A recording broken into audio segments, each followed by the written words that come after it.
So if you're a host for a short-term rental, you probably wonder what sort of guests you're going to be dealing with. Well, I'm going to walk you through the 5 types of guests that you will most likely come across, and some good and some not so much, and we will see what things we can put in place to handle them properly. So first off, let's talk about the guests you will welcome to your property. If your place is in a touristy area or you are just renting during the peak season, you're going to see a lot of this. They're usually excited to explore the area and pretty easy to host. Maybe just keep a map in the property or any sort of recommendations that you can in the welcome book in terms of restaurants, museums, cafes, something that you can recommend personally. Second, you have contractors. If you're in the city with a lot of construction or regeneration projects, expect workers or project managers looking for long-term stays. They're often there for work, so having a good Wi-Fi and a comfortable space actually is very handy for this type of guests. Third ones are relocators, and these type of guests, these could be families in the middle of buying a new home and needing a short-term place to stay or just getting their house refurbished. They prefer a very quiet space where they can feel at home, and one of the things that they really appreciate if you add like a board games in which you can add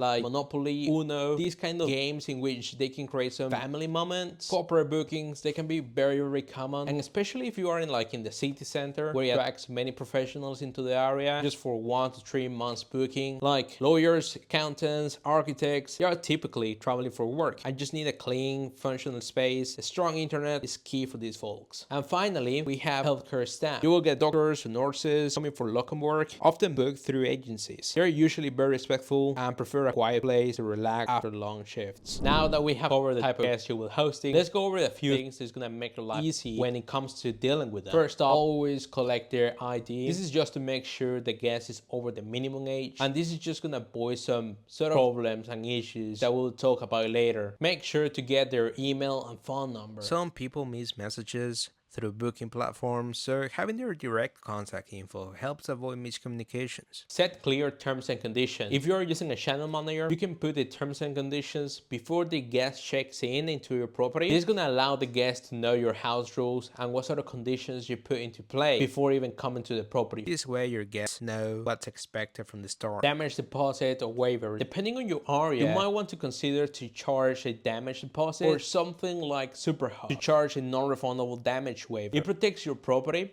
and also you can add a little bit on top of your revenue. So on the flip side, there are guests that you're not going to want, but don't worry, there are ways to manage that. Let's start with the party seekers.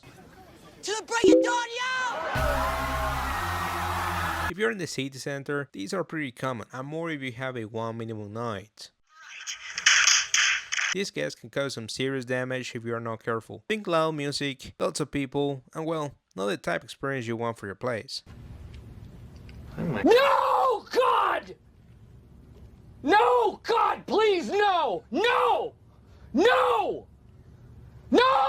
And the second one are prostitutes. We were so drunk that we decided to hire prostitutes. Believe it or not, this can happen, especially in the peak season. They will often book your place for short stays. You might not even know until later if you don't have a CCTV, but it's something to watch out for. And the third one are the Karens. These guys will find every small thing to complain about. They're super detail oriented, but not in a good way. You might spend a lot of time responding to their endless list of issues. And then you have the fourth one, which is the fake reviewers. And this type of guests, they start out like a Karen, but then they will hint at leaving a bad review unless you know, compensate them. Lastly, we have rule breakers. Smoking inside, bringing extra guests, stuff like that. These are the guests who push your boundaries, but there are ways to handle them. Alright, let's talk solutions.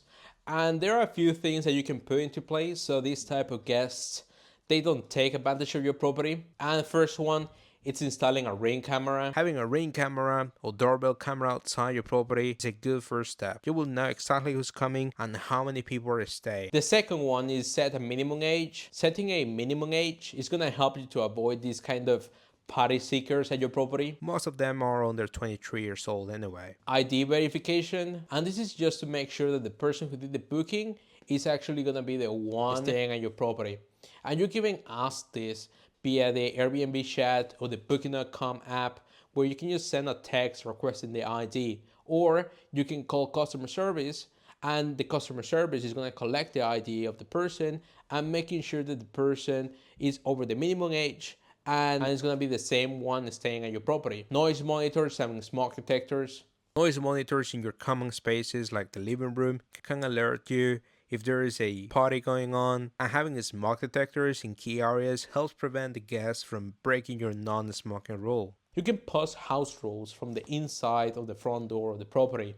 It's a gentle reminder of what the guests should avoid doing. So those are the type of guests we'll welcome to our property, and hopefully a useful tip to handle the challenging ones. Hosting can be really rewarding, but it's always a good idea to stay prepared. If you found this helpful, please feel free to subscribe. I'll be sharing more in terms of hosting in different platforms such as Airbnb, Booking.com, Agoda, VRBO, and direct booking. So thanks for watching, and I'll see you in the next one.